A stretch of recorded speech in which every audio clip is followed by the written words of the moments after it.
Padahal saya bilang ini bukan menghina. Saya sayang sama mereka. Saya sayang sama mereka. Karena setiap hari Sabtu dan Minggu atau hari Rabu mereka bawa Bible-nya, tapi mereka nggak pernah tahu bahwa Yesusnya melarang mereka memanggil Yesusnya Tuhan. Ya, dilarang itu.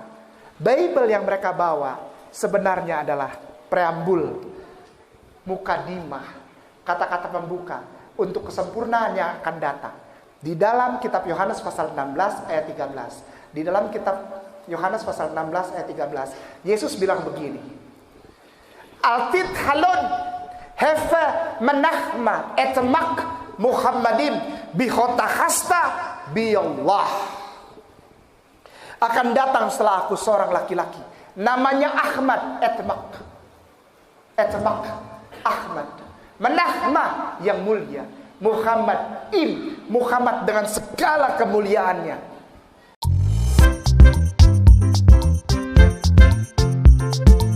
Assalamualaikum warahmatullahi wabarakatuh. Kembali lagi di channel Adama Entertainment, channelnya tentang video Islam dan juga kisah mu'alaf.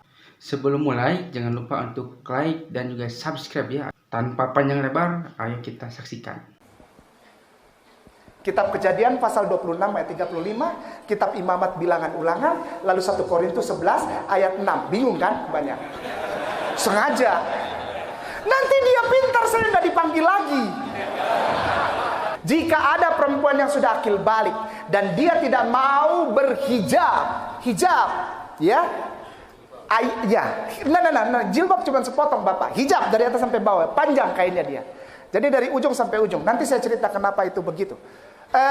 Bapaknya walaupun dia perempuan itu sudah menikah, bapaknya seret dia dari dalam rumah ke depan pekarangan, lalu cukur sampai botak kepalanya. Lalu diberi luka 4 garis di sini, lalu diusir dari rumah itu dan dari kampung itu. Karena dia telah menghina tahta Bapa di sorga. Wah, kayak pendeta ya. Naluri Pak. Untung bukan naluri debt collector. Kalau naluri debt collector kelihatan mukanya Ambon, wah debt collector nih. Ini ada yang ditagih nggak nih? Ada yang punya tunggakan nggak Avanza? 2 bulan 3 bulan ditarik. Dicukur, dibotakin, dikasih luka, diusir. Karena dia telah menghina, mungkin dalam bahasa kita ya afwan ya Ustadz ya, arasnya Allah. Dia menghina, usir. Nah, kainnya itu apakah jilbab apa hijab? Hijab. Dalam bahasa sananya waktu kita di sana juga, sombong sekali. Waktu di sana hijab bilangnya. Jadi kainnya satu, lurus sampai di bawah, lalu ada kain lagi satu, lurus sampai di bawah, ditutup dengan kain ketiga. Dan ada batas antara rambut perempuan dengan kain yang pertama, ditutup. Apa tuh yang ngepres di sini? Ciput. Ya di sini bilang ciput juga. Atau apa? Apa yang cek gitu? Apa namanya ibu-ibu? Maaf, afwan. Ciput bener ya? Ya, bukan seafood ya. Iya ya. Wanita, perhatikan maaf Bapak-bapak, ibu-ibu yang disayangin Allah Subhanahu wa taala. Maaf ya, saya tanya sedikit ya. Pernah nggak ngelihat patung Bunda Maria? Pernah? Maaf ya. Dia pakai kain yang dari atas sampai bawah jatuh. Satu warnanya putih. Lalu ada satu lagi warnanya putih. Lalu yang terakhir biasanya biru. Ya, kalau kita lewat rumah ibadah saudara kita tuh, ya, Bunda Maria, maminya Yesus. Itu ya mami lah. Apa dong? Bunda. Umi. Iya, Umi. Itu satu dari atas sampai bawah. Lalu satu lagi dari atas sampai bawah. Lalu ada yang ketiga biru biasanya warnanya. Ya, biru. Nah, kita lihat di patung saja. Patung itu digambarkan paling tidak mendekati dengan aslinya. Jadi ada garis di jidatnya. Artinya Bunda Maria pakai ciput. Iya. Di tempatnya sana semua pakai ciput. Serius, bukan bohong. Ada yang diginin aja kainnya. Itu kos. Itu bukan orang yang ortodoks, bukan orang yang mempercayai dan menjalani Torah. Itu ada perempuan kalau cuma kudung saja itu kos. Ortodoks. Itu bukan orang yang jalani Taurat Yahudi, totok bukan. Doa yang paling mulia di saudara kita umat Katolik disebut dengan doa rosario. Jadi biasanya mereka baca doa sambil seperti tasbih tapi ujungnya salib. Pernah lihat? Namanya rosario. Dia ulang doa itu. Doanya bunyinya begini. Salam Maria penuh rahmat Tuhan sertamu. Ave Maria gratia plena. Salam Maria penuh rahmat Tuhan sertamu. Artinya Assalamualaikum ya Maria, engkau penuh rahmat. Jadi Maria ini kepenuhan rahmat. Sampai cerita di dalam Alkitab itu, kalau ada orang yang berdiri saja di samping Maria, orang itu dapat rezeki. Nggak usah ngomong. Serius, orang itu datang ke samping Maria karena Maria penuh kemuliaan dan rahmat serta berkat Allah. Maka orang di sebelahnya yang datang dekat dia dapat rezeki. Dijawab doanya. Oleh sebab itu Maria ini, ibunda Isa alaihissalam ini, begitu luar biasa sehingga di dalam Al-Quran diberikan tempat khusus dalam satu surat. Surat Maria. Salam Maria penuh rahmat Tuhan sertamu. Terpujilah engkau di antara para wanita. Kenapa dia terpuji? Karena dia berhijab. Karena dia berhijab. Jadi kalau ada di antara sini para saudaraku, ukhti yang masih sekali-sekali buka hijab, ada ya. Di Jakarta itu ada begitu. Udah pakai hijab terus lepas. Terus dia marah orang yang tanya dia lagi. Hebat, ya hebat dia, ya. Jika engkau ingin mulia di antara para wanita, jika engkau ingin menjadi berkat, menjadi sumber rezeki untuk suamimu, untuk ayahmu, untuk ibumu, untuk seisi rumahmu, berhijab. Tidak ada cara lain. Engkau harus berhijab. Untuk mengundang rizki di dalam rumah, mengundang berkah dan rahmat di dalam rumah, berhijab. Itu saya dapat dari Bible. Saya percaya itu. Kenapa? Karena saya tidak pernah lihat patung Bunda Maria pakai tank top. Enggak. Solo Surakarta ini banyak gereja. Saya takut salah ngomong. Nanti direkam di bawah situ, saya dicari-cari orang, udah gelap dicari-cari orang. Allahu Akbar, kasihani aku ya Allah. Iya, saya percaya Maria diberkahi dan penuh rahmat Allah, dan dia dimuliakan di antara para wanita karena dia berhijab. Karena saya tidak pernah lihat patung Bunda Maria pakai tank top atau pakai bikini atau pakai celana gemes. Sekarang lagi musim celana gemes. Anak-anak SMP, SMA perempuan pakai celana gemes namanya katanya. Celananya kayak celana pendek voli. Padahal ditanya mau kemana? Mau ke mall. Ini mau ke mall apa mau main voli? Dan ibu-ibunya pakai hijab, ya hijab modern. Lalu dibiarkan anak perempuannya pakai celana pendek. Dibiarkan saja. Padahal 2 langkah anak perempuanmu keluar dari rumah, pintu rumah utama tanpa menutup auratnya, 2 langkah pula dia sedang seret orang di dalam rumah masuk ke dalam neraka. Nggak main-main. Kalau kita sayang, kita kasih baju yang baik lah. Masa baju yang bahannya bener nggak bisa mampu beli sih, ya? Celana kekurangan bahan, baju kekurangan bahan. Udah bener-bener pakai hijab dibuka. Terus begitu orang nanya marah, maunya dihargai haknya. Engkau buang hakmu gitu. Ya, biarin ini kan urusan saya gitu. Saya nggak ngerugiin orang. Agama itu bisa dilihat dari berbagai macam. Langsung jadi ustazah.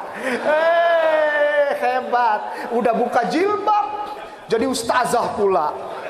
Yang diceramahin ustadz besar. Allahu Akbar kabiru. Saya bilang ini orang makin kurang ngajar. Kalau di Israel sana sudah digundulin kau. Allahu Akbar. Lalu setelah lihat diri kita sudah disunat laki-laki, perempuan berhijab, sudah buka alas kaki, sudah berwudu, masuk ke dalam rumah beda ngapain? Main piano, main drum, loncat-loncat. Oh haleluya. Timbunlah tanah yang berlubang. Lagu mereka, ya. Ada lagunya, ada lagunya. Timbunlah tanah yang berlubang. Ini kau mau ajak aku ibadah apa mau kerja DPU? Kan timbun tanah berlubang kan? Jangan salahkan saya, bukan penghinaan. Ini saya tanya. Ya. Ada lagu-lagu pujian yang luar biasa dan shout to the Lord on the earth, let us pray. Sampai loncat-loncat itu pemain bass. Ini mau konser apa mau ibadah? Apakah ada di dalam Bible? Tidak ada. Di dalam Bible, setelah engkau lihat, engkau buka alas kaki, engkau berwudu, engkau lihat engkau telah disunat atau tidak laki-laki, perempuan berhijab atau tidak, maka ketika engkau masuk, engkau melakukan apa? Engkau melakukan sholat. Namanya selotah. Selotah, sholat. Hilal, qiyam, hilal, tahillah, hilal, proskueno, sujud dengan muka, jidat dan hidung kena tanah. Di dalam Nehemia 8 ayat 6, sholat dengan gerakannya, walaupun belum sempurna, karena Rasulullah belum menyempurnakan itu. Ada itu, kenapa harus ada itu? Supaya nanti disempurnakan sama Rasulullah. Nehemia 8 ayat 6, sholat. Afwan Ustaz boleh enggak, maksudnya pegangin mic. Okay. Saya jadi nggak enak sudah. Ini soalnya guruku ini, saya takut dosa. Ya, yang pertama namanya hilal, artinya menyebutkan nama Tuhan lebih keras dari sebelumnya. Ya ilahi, ya ilahi, ya ilahi. Biasanya begitu. Dia bukan begini, tapi gini. Karena belum ada aturan dari Rasulullah. Jadi dia begini. Namanya hilal. Hilal ini menyebutkan nama Tuhan lebih keras dari sebelumnya. Ya, kalau di kita bilang takbiratul ihram. Allahu Akbar. Nah, di dalam Nehemia itu disebutkan Allahu Akbar. Allah yang maha besar. Jadi kalau yang bisa buka Nehemia ayat pasal 8 ayat 6, di situ turutannya jelas bahwa Ezra menjadi imam dengan hilal, lalu di belakang nyaut amin, lagi sholat jamaah. Setelah hilal dia qiyam. Qiyam artinya sama, berdiri. Qiyam, berdiri.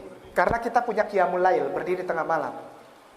Ya, berdiri. Tapi dia belum. Dia begini. Sampai sekarang dia begini. Jadi hilal, qiyam. Tapi ada juga saudara-saudara kita yang salat di atas. Tidak ada.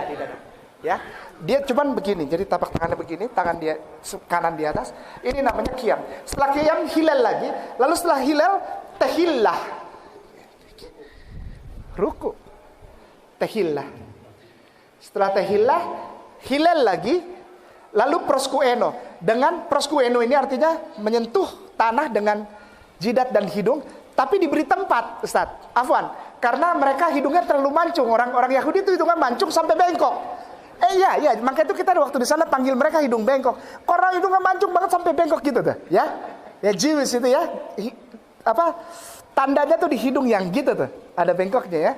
Jadi biasanya mereka taruh tangannya begini, Ustaz. Afwan. Ya, ini untuk imam. Kalau untuk yang umat biasa dia tutup.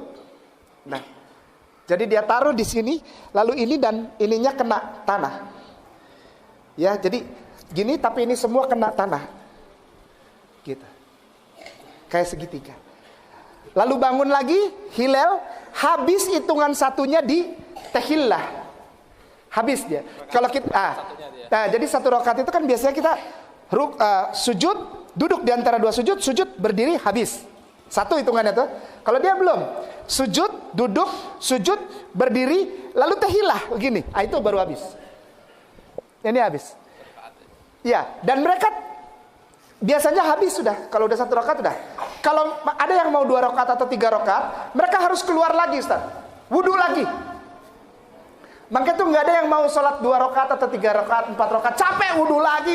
Ya dia harus ulang lagi. Dia harus keluar lagi. Dia harus keluar, dia masuk lagi, satu lagi. Kalau mau lanjut lagi, keluar lagi. Maka itu mereka biasanya hanya melakukan satu saja. Sampai dia hilang lagi, udah selesai. Nah itu sholat. Setelah sholat apa? Jaga perutmu. Jangan bibir dan lidahmu, mulutmu terkena makanan haram. Apa? Babi, daging babi. Kitab Ulangan, pasal 14, ayat 8. Babi haram, guguk haram, kelelawar haram. Ada semua di situ. Ada. Lalu terusnya, bibir dan lidahmu tidak boleh terkena anggur, atau engkau akan mati di dalam rumah Tuhan. Imamat pasal 10. Imamat kitabnya namanya Imamat. Imamat pasal 10 ayat 9 sampai 10. Ya, itu tidak boleh minum anggur. Sekarang ini anggur dimasukkan ke dalam gereja menjadi sakramen. Sakra itu kudus, men itu momentum, artinya ibadah perjamuan kudus. Padahal sudah dilarang, nggak boleh minum anggur. Ya, udah, sholat udah, zakat 2,5%. Ya, bagaimana cara kita berhadapan dengan LGBT?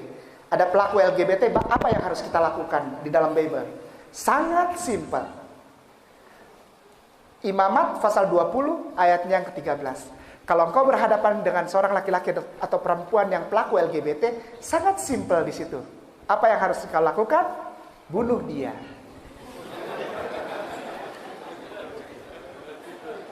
Ya, bunuh aja. Repot ngurusin begitu, karena kalau diajak ngobrol panjang. Bible bilang udah bunuh aja. Gampang. Ya. Lalu tawaf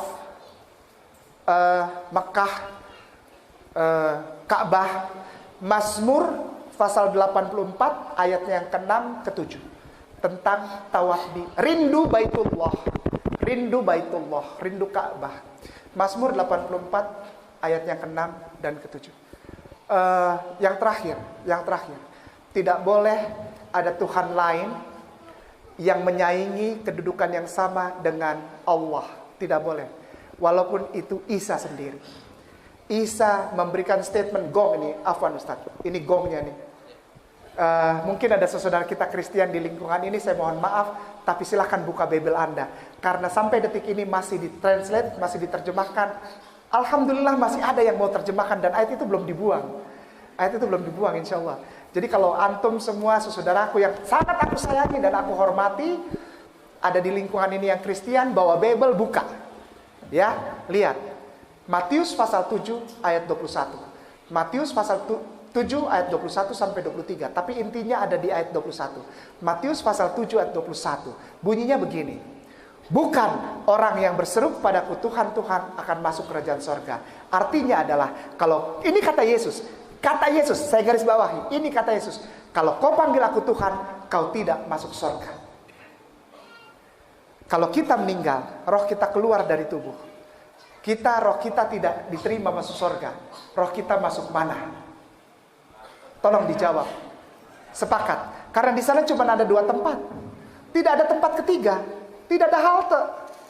Sekarang memang lagi nunggu semua. Tapi ketika semua sudah ada yang namanya penimbangan dan sebagainya macam tentang dihisab dan sebagainya macam, lalu kita berkumpul dengan Nabi kita Rasulullah di tepi danau yang sangat mulia itu tidak ada lagi tempat yang lain selain 2 tempat itu. Yang pertama surga, yang kedua mungkin ada ibu-ibu yang doyan masak di sini, nggak apa-apa lah, aku di dapurnya asal di surga nggak apa-apa. Nggak bisa ya. Surga ya surga. Ibu-ibu yang doyan masak di sini, di sana nggak disuruh masak. Ya, atau misalnya saya di tempat parkirnya aja. Enggak. Masuk kata Allah. Nikmati semua kebaikanku. Nikmati semua berkahku. Aku sayang dan cinta padamu ciptaanku. Nikmati jannah. Tidak ada yang ini. Jadi Yesus bilang, kalau kau panggil aku Tuhan, maaf, kau tidak masuk surga. Artinya, jadi Yesus bilang, kalau kau berseru kepadaku, Tuhan Yesus, engkau masuk neraka. Saya tidak mau masuk neraka. Saya berhenti panggil dia Tuhan. Saya puji dan muliakan dia sebagaimana dia harus dipuji dan dimuliakan. Sebagai Nabi Allah, sebagai Rasulullah. Proper, ya. Jadi kita tepat gitu. Ya, proporsional. Memuji orang jangan berlebihan. Kalau dia lulusan SMA, bilang, tapi dia punya keahlian gitu. Jangan dia lulusan SMA dibilang, oh dia alsi filsafat, dia lulusan S3 filsafat. Nanti orang pada datang ke dia dan dia jadi bingung. Aku punya masalah psikologis. Kau berikan aku jalan keluar karena kau doktoral. Apaan itu dokter apa? Jadi mempermalukan dia. Yesus tidak mau dirinya dipermalukan. Maka itu dia bilang, jangan pernah kau panggil aku Tuhan, karena engkau akan masuk neraka. Tapi orang Kristen kalau dibilang gini marah. Padahal saya bilang ini bukan menghina. Saya sayang sama mereka. Karena setiap hari Sabtu dan Minggu atau hari Rabu mereka bawa Bible-nya. Tapi mereka gak pernah tahu bahwa Yesusnya melarang mereka memanggil Yesusnya Tuhan. Ya, dilarang itu. Bible yang mereka bawa sebenarnya adalah preambul, mukadimah, kata-kata pembuka untuk kesempurnaan yang akan datang. Di dalam kitab Yohanes pasal 16 ayat 13. Di dalam kitab Yohanes pasal 16 ayat 13. Yesus bilang begini. Altit halon hefa menahma etmak Muhammadin bikhotahasta biyallah. Akan datang setelah aku seorang laki-laki, namanya Ahmad etmak. Etmak Ahmad. Menahma yang mulia. Muhammad Muhammad dengan segala kemuliaannya. Dia akan menginsafkan bumi, menaikkan derajatmu bikhotahasta, menaikkan derajatmu biyallah, karena dia adalah Nabi Allah. Yohanes pasal 16 ayat 13. Saya stop panggil Yesus Tuhan dan saya cari tahu tentang Rasulullah, bukan dari buku-buku Islam tapi dari Bible lagi. Ketemu lagi hifkom mematakim hekula Muhammadin zeduri vezekhi benuak Yerusalem. Di bibirnya tutur katanya manis semata-mata, segala sesuatunya indah, tak ada dusta pada bibirnya. Orangnya tidak terlalu tinggi, tidak terlalu pendek. Kulitnya putih, kalau kena matahari pipinya merah. Di sebelah kanannya 5.000 tentara, di sebelah kirinya 5.000 tentara. Dan mereka masuk kota yang kudus. Rambutnya seperti air laut di Syam el-Sik. Syam el-Sik itu tahu? Mesir tempat Musa menyeberang gitu. Musa alaihissalam menyeberang bersama Bani Israel. Syam el-Sik. Jadi tidak lurus, tidak juga keriting. Hadis membenarkan itu. Ya Ustaz ya, afwan. Dialah Muhammad Muhammad dengan segala kemuliaannya. Dan dia adalah penguasa Yerusalem baru. Hai putri-putri Yerusalem, hifkom matakim hekulla Muhammadin sedua di bezakhi benoak Yerusalem. Nah, sepertilah kisahnya. Bagaimana kan kisahnya ini sangat menginspirasi kita bahwa kita itu sebagai umat muslim, dengan adanya video ini kita itu menjadi terinspirasi bahwa kita itu bisa lebih baik lagi. Dan dengan video ini juga mungkin kalian juga yang mungkin non muslim ya, yang menyaksikan ini, kalian juga mungkin ada gambaran seperti apa bahwa agama Kristen itu tidak selalu misalnya benar ya, karena banyak juga kontradiksi di sini. Bahwa agama Kristen, agama non-Islam misalnya gitu ya, jika orang-orang mereka itu mualaf itu karena apa? Kebanyakan itu mereka itu tahu bahwa Islam itu adalah agama yang benar, agama yang lebih masuk akal daripada agama-agama lainnya.